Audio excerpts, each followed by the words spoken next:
goodies. Oh, goodness. How you doing? I'm Matt. This is Charlie. We're with 731woodworks.com. Today, we're building this DIY floating nightstand. Let's get started.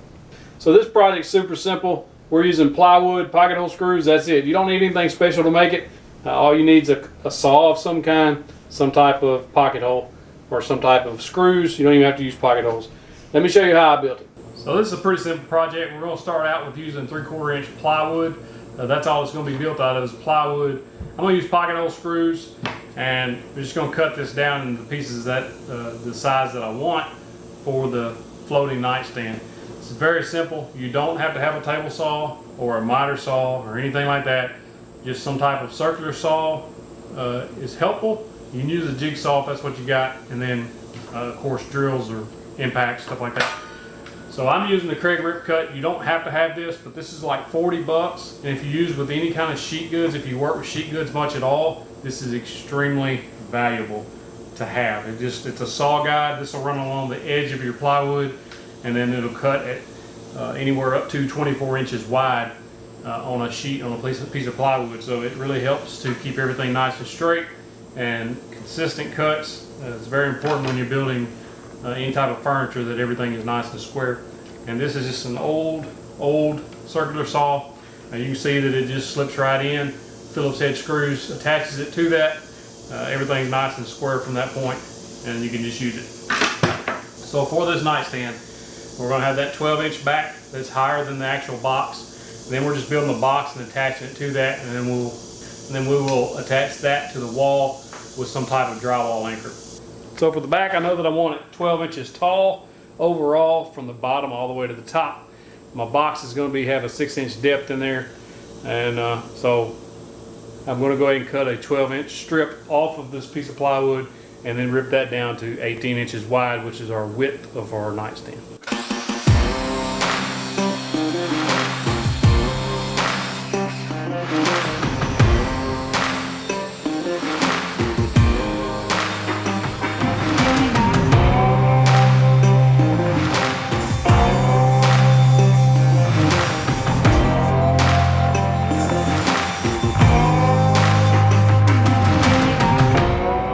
So I'm going to use my table saw to trim everything down to size. You use whatever you have, jigsaw, circular saw, whatever. If you have a table saw, it just makes it a little easier because you can make sure you get both the cuts exactly right. But if you don't have a table saw, don't fret over it.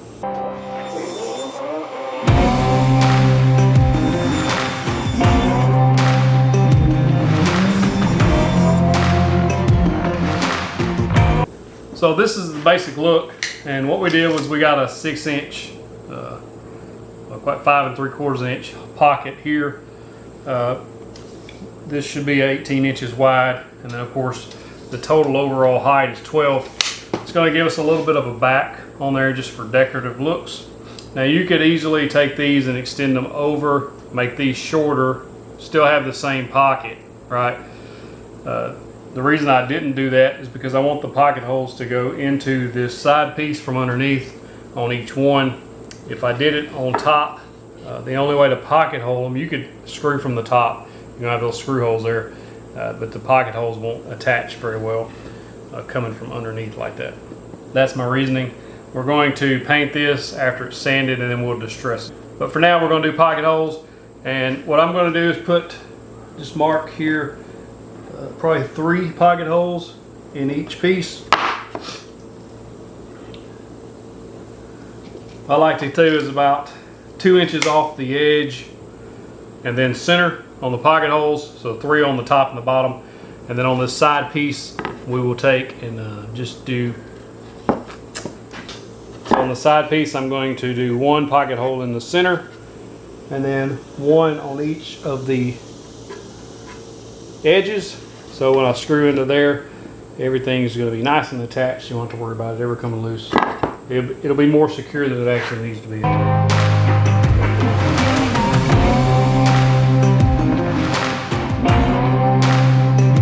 I'm using the Craig K5 for my pocket holes.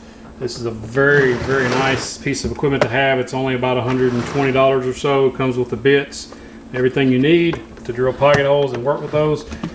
This stock collar comes with this drill bit. You just set the depth according to the guide that comes with it. Somewhere, I got a guide. And then it tells you what screw length you're going to need. Everything that you need comes with this piece. If you don't want to spend $129, the Craig R3 is also available for about $30 or so, and I'll put a link in the description.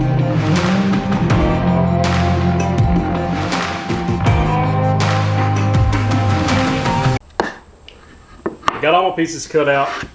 If you see a little bit of the veneer chipping off, that is because the saw blade that I'm using is getting older and more dull. If you have a very sharp new blade, especially when you're cutting sheet goods, the higher the tooth count, the better. That's a 50 tooth blade or a 60 tooth blade, so it's more for cross cutting than it is for ripping sheet goods. I knew that going in. I'm not concerned about it because of the type of nightstand we're building is going to be distressed. So this will actually aid in the distressing, because when we sand some of the top coat paint off, you'll see what I'm talking about. It'll pop through a little bit and make it kind of give it an aged distressed look, which is what we're after. So if you don't want that, there's a couple things you could do. New blade, higher tooth count, and you can also take on the line that you're going to cut. Say if you're cutting right here, you take some painter's tape and lay on there before you make that cut. It'll help prevent that chipping.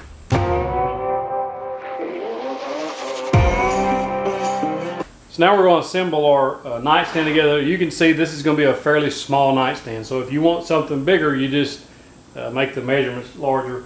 But if you want to build one just like this, the back that's going to attach to the wall is 18 inches by 12 inches, like we discussed. These side pieces are going to be 7 1/8 by 7 1/8 square, and then your top and bottom piece will be 16 5/8 by 7 1/8. The way this is going to go together, again, pocket hole screws and wood glue.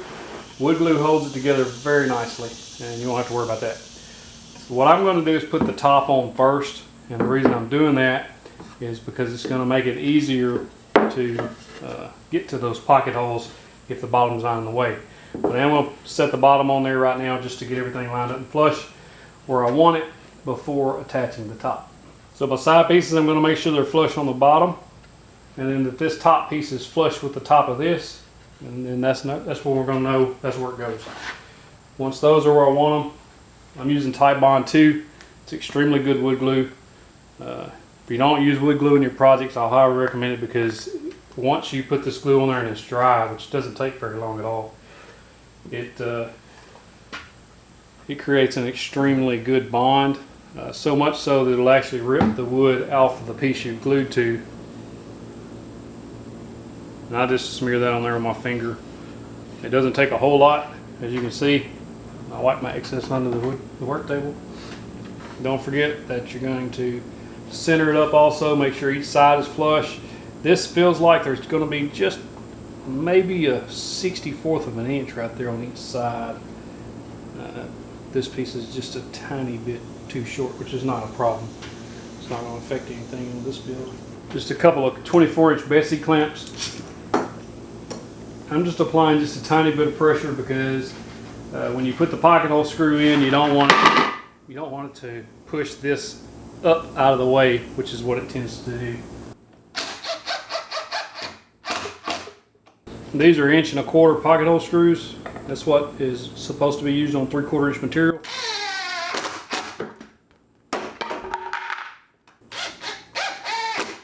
I'm going to save the bottom for last because I want to be able to access this screw as well as these two. So what I'm going to do is just put some wood glue on this, also along this edge where they're going to make contact. And I'm not just bearing down on this clamp, I just want it snug so that it just holds everything in place while I attach it.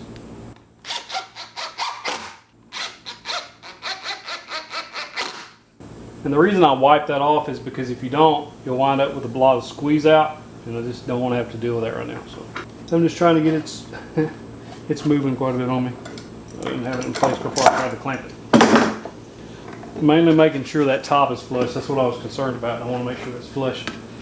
And then this piece I'm going to go ahead and just set in there and make sure everything is going to fit before I screw that last piece in. Last thing you want to do is screw this piece in and then this piece not fit. So that and this will actually help hold everything in place while you're screwing it down.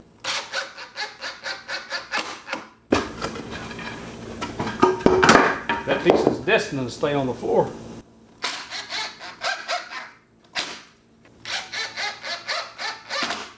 So I'm just moving that clamp down right up where the holes are. I'm gonna make sure everything's flush.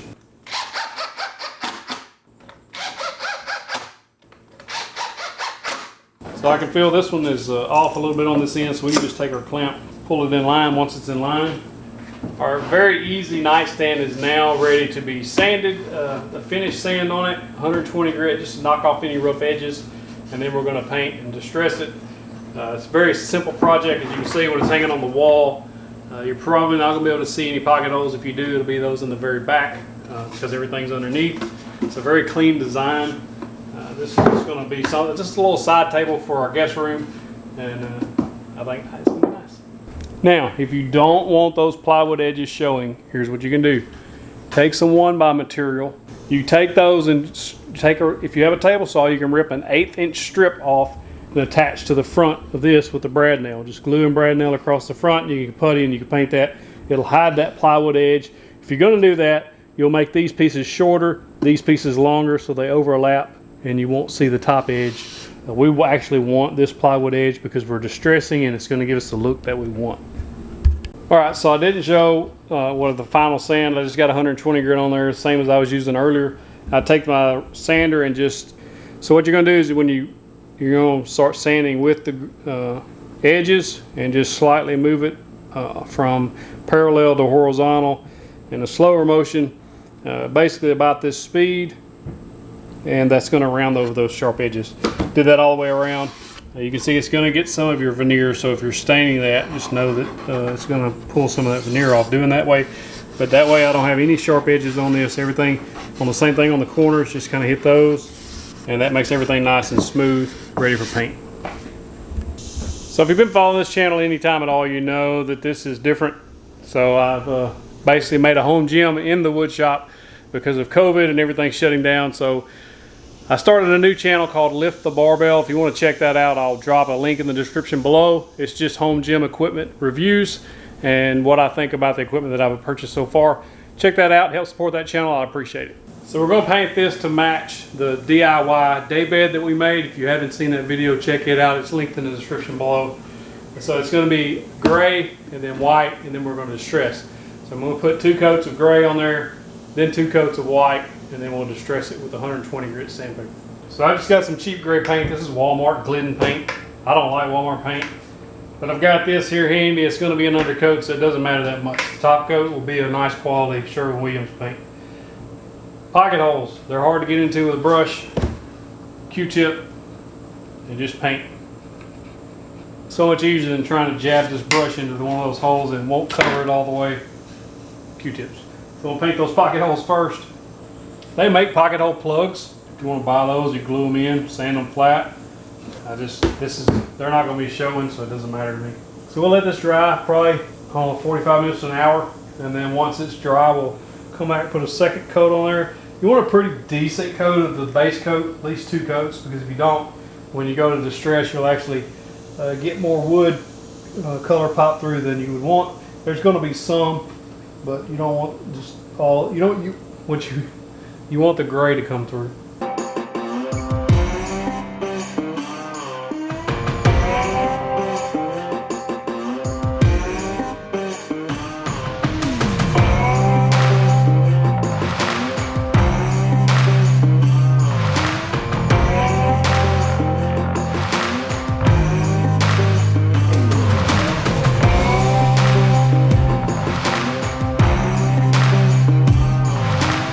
All right, we got our 2 coats of gray on there. Now we're going to put 2 coats of biscuit white. This is Sherwin-Williams Pro Classic biscuit white, so it's a very good paint.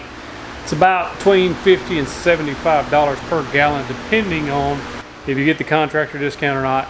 If you got, say, a woodworking business or whatever, just sign up with them and they'll give you the discount. So it's a good idea. It's a very high quality paint. It's a satin finish, so it's not shiny, and it works very, very well. It's a very good paint. I like it. I use it on a lot of my projects.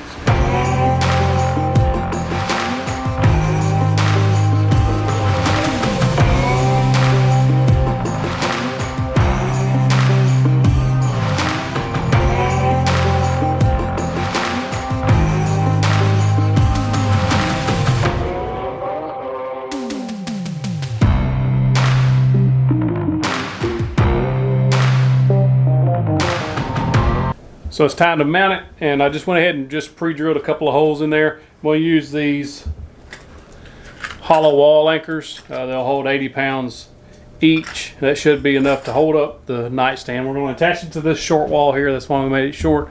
It's going to go beside that bed that we made. If you hadn't seen that, I'll drop a link in the description below. This matches because we both use 3/4 inch plywood, the same colors. Everything's going to match real nice.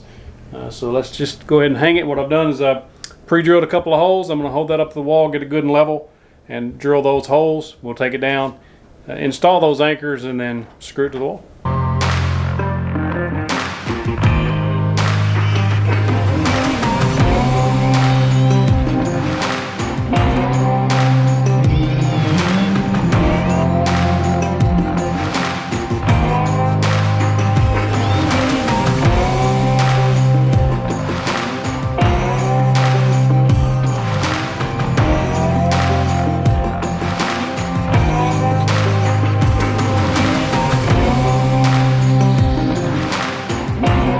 So if you've never used these wall anchors, the way they work is once you drill that hole, you drive it in there. Don't drill it so that it's just loose in there. It needs to be a little snug when you drive it in. When you tighten this screw up, this metal piece collapses. It actually balloons out and attaches to the back side of that wall, and then it'll actually dig in. Just don't over tighten them. Then you'll take this screw all the way out. It leaves the anchor in there, and you can attach it. So I actually lucked out and got a stud on this side, I think.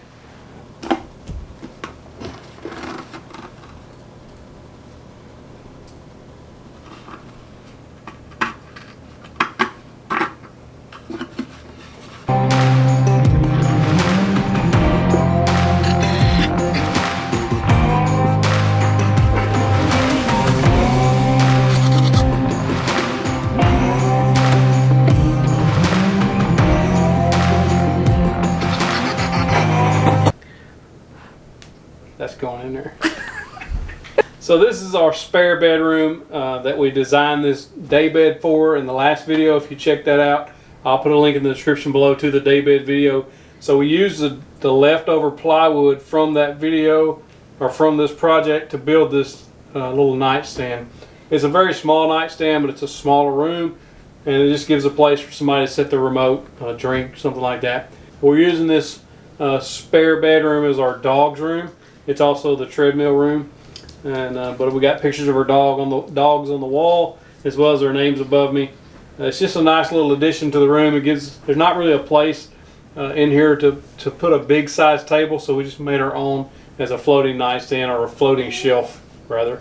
It's a pretty simple project. Hey, thank you for watching. If you want to see more videos like that, click this little box right here. That'll take you to the next set of videos. Don't forget to subscribe. Hit that thumbs up for me. If you share this on your social media, I'll give you a virtual fist bump.